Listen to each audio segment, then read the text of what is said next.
आपसे एक ही रिक्वेस्ट है, वीडियो को लाइक और चैनल को सब्सक्राइब जरूर करें, क्योंकि आपका लाइक और सब्सक्राइब हमारे लिए बहुत ही महत्वपूर्ण है। राजा रंजन एक युवा राजा थे।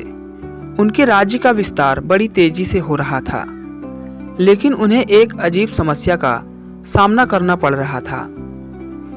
एक बहुत ही सुंदर स्त्री, बला की खूबसूरत, लेकिन वो सम्मोहन में बड़ी कुशल थी। उसने न सिर्फ इस राज्य बल्कि कई राज्य में अपना जादू चला रखा था। सम्मोहित करके वो लोगों से कुछ भी काम करवाती थी। राज्य में चोरी, लूटपाट और खून आम बात हो गई थी। उस स्त्री का लेकिन अभी तक कोई पता नहीं लगा पाया था। ना ही ठीक से उसके बारे में कोई बता पा रहा था। आए दिन राजा के सामने कोई ना कोई याचना लेकर राजमहल आता था। राज्य में चर्चा थी उस स्त्री का अंतिम शिकार राजा होगा, क्योंकि राजा को सम्मोहित करके वो राज्य की रानी बनना चाहती है। तब से राजा की सुरक्षा भी और बढ़ा दी गई। एक दिन एक भाई अपनी बहन के साथ राजमहल में आया। दोनों की हालत बहुत खराब थी। भाई अपने बहन के माथे पर हाथ रखकर आया था।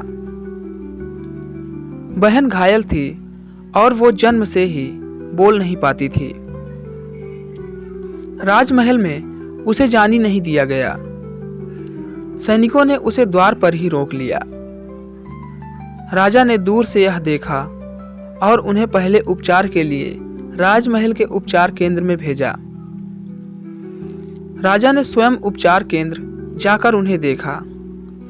भाई और बहन दोनों रो रहे थे। रोता हुआ भाई बोला कि मैंने बड़ी मुश्किल से इसके विवाह के लिए स्वर्ण आभूषण बनवाए थे, लेकिन वो सम्मोहिनी हमें सम्मोहित करके सारे आभूषण लेकर चली गई। मेरी बहन मुझसे ज्यादा सतर्क थी। इसने उसकी आंखों में ना देखा, इसलिए जब वो आभूषण छीन रही थी तब इन दोनों में छीना झपटी हुई और इसकी यह हालत हो गई। राजा ने उस लड़की की ओर देखा। मासूम सी लड़की सहमे सी बैठी थी। राजा ने उससे पूछा कि क्या तुमने उसे ठीक से देखा है? उसे पकड़ने में हमारा सहयोग कर सकती हो? उसका भाई बोला, सरकार यह जन्म से ही गूंगी है, बोल नहीं सकती। राजा ने उससे पूछा, क्या नाम है तुम्हारी बहन का? वो बोला, सरकार इसका नाम बाती है और मेरा मंगल है। राजा उस समय वहां से चला गया, लेकिन उस मासूम लड़की का चेहरा और रोना उसकी आंखों में घूमता रहा। सांझ को राजा फिर उपचार केंद्र गया। वो लड़की और उसका भाई जाने की तैयारी में। राजा ने उन्हें जाते देख बोला कि कहाँ जा रहे हैं? राजा अब उस लड़की बाती की आंखों में ही देख रहा था।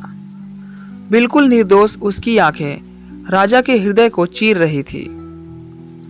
राजा ने उनसे कहा कि आप दोनों राजमहल के मेहमान बनकर यहीं रहेंगे। राजा की आंखें उस लड़की से हट ही नहीं रही थी। रात्रि में उसे नींद नहीं आई। रात्रि में ही राजा ने विचार कर लिया कि उसे क्या करना है।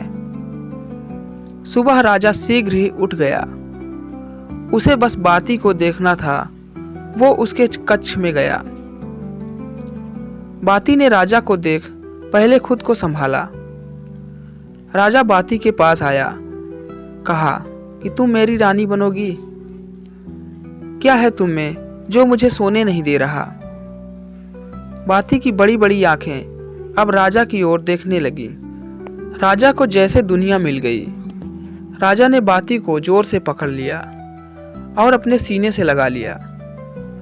उसका भाई कक्ष में आया और उसने राजा को बहन के साथ ऐसी दशा में देखकर कहा, महाराज आप यह क्या कर रहे हैं?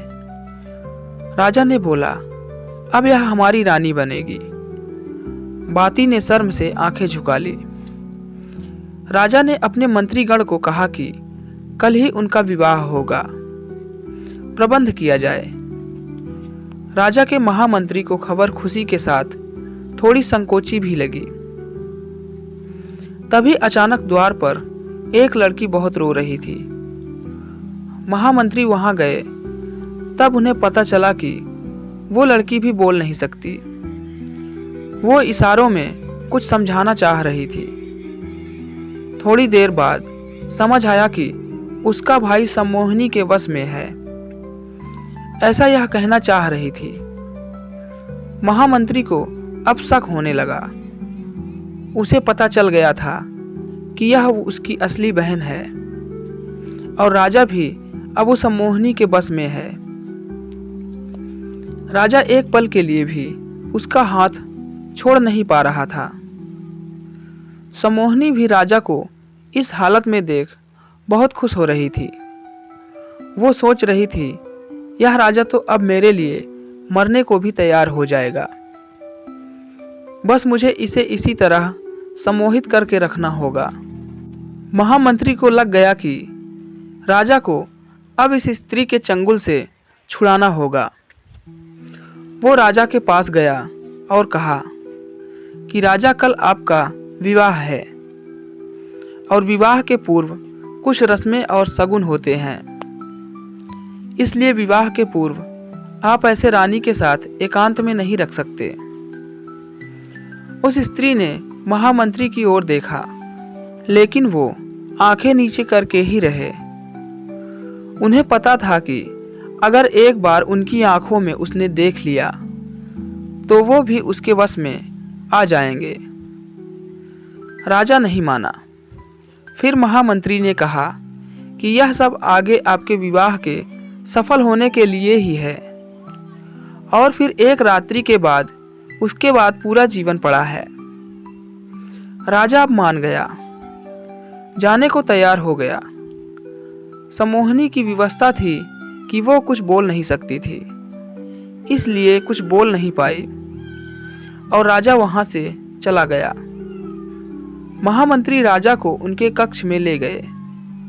उन्हें पता था कि राजा को सच बताने से कोई फायदा नहीं है, क्योंकि राजा उनकी बात नहीं मानेगा। उन्हें किसी तरह से सम्मोहिनी के मुंह से कुछ बुलवाना पड़ेगा। इसलिए उन्होंने कहा कि राजा, अब से मंडप तक रानी आपको देख नहीं सकती, नहीं तो बड़ा अनर्थ होगा। इसलिए मैंने निर्णय लिया है कि हमें रानी की आंखों में काला कपड़ा बांधना होगा। राजा की हालत एक पागल से कम नहीं रह गई थी। उसने कहा, आपको जो सही लगता है करें, लेकिन कल मेरा विवाह कराएं और अधिक विलंब नहीं करें। महामंत्री ने कुछ महिलाओं को उस सम्मोहिनी के कक्ष में भेजा, जिन्होंने उसकी आंखें काले कपड़े से बांध कर दी। साथ ही 2 स्त्रियां वहीं रही ताकि वो खोल नहीं सके। सम्मोहिनी विवश थी कि क्योंकि वो बोल नहीं सकती थी, वरना उसका भेद खुल जाता। इसलिए वो चुप रही। अगले दिन मंडप सजाया गया था। राजा आतुरता से वहां उसकी राह देख रहा था। दुल्हन को लाया गया, आंखों पर काला कपड़ा था। फिर मंडप पहुंचने पर कपड़ा हटाया गया। जैसे ही कपड़ा हटा, सम्मोहिनी को कुछ दिखाई नहीं दिया, जिस कारण उसे पीड़ा और क्रोध आने लगा, क्योंकि उसकी शक्ति तो आंखों में ही थी। वो जोर से चिल्लाई, महामंत्री, तूने मुझे अंधा कर दिया। ऐसा कहकर वो इधर उधर हड़बड़ा कर दौड़ने लगी। तूने मुझे अंधा कर दिया। सारा मंडप बिखर गया। राजा भी उसकी वाणी सुनकर जैसे नींद से जाग गया हो। उसका सम्मोहन टूट गया। राजा ने कहा, तो अच्छा, तो तुम हो वो, हमें भी धोखा दे रही थी। सम्मोहिनी को फिर पहरेदारों ने पकड़ा और कारागृह में डाल दिया। राजा ने महामंत्री से पूछा कि आपने यह कैसे किया।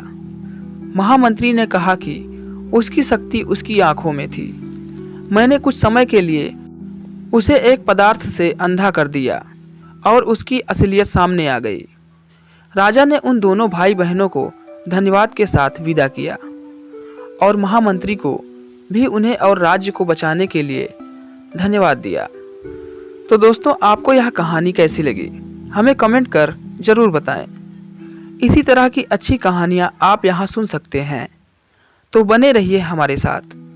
और अभी तक वीडियो को लाइक नहीं किया तो लाइक कर दीजिए, और चैनल पर नए हैं तो चैनल को सब्सक्राइब जरूर करें। कहानी लास्ट तक सुनने के लिए धन्यवाद।